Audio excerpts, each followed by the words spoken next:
And I just personally feel bad that Pablo sat in jail for a week now. Charges have been dropped against a Buffalo barber who was accused of kidnapping and robbing a former customer. The alleged victim told police that he was kidnapped and held captive for days. But as News 4's Marissa Perlman tells us, that story isn't shaping up, and the man could soon be facing charges himself. Marissa? That's right, Jackie. It's a story that's taken multiple twists and turns for months now. We are not naming this Buffalo man who made those claims. That's because he's not currently facing charges, but that could change.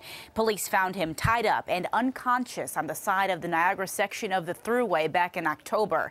He told police his barber, Pablo Alicia, kidnapped him. But now the district attorney says that whole story was a lie. Pablo Alicia, owner of Exclusive Cuts, is finally getting back to work, but he says business isn't good. I'll be out there cutting hair, man, trying to make up. It's been a rough Christmas. I was 10 days with no heater. People aren't sending their children there. People have stopped coming.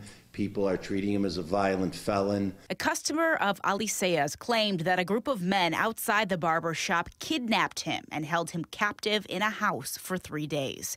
Alicia was arrested, kept in custody, and after a week was eventually released.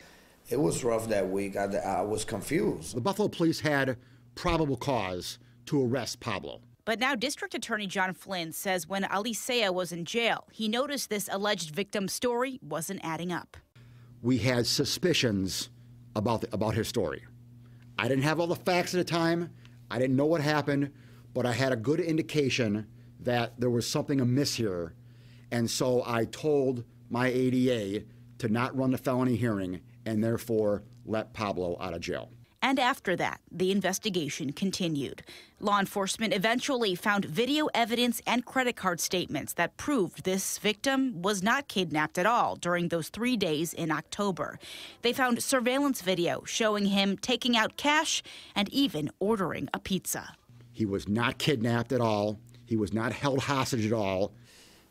I guess it was all a big lie, a big mistake that it shouldn't happen to nobody. I don't wish this to nobody out there, you know.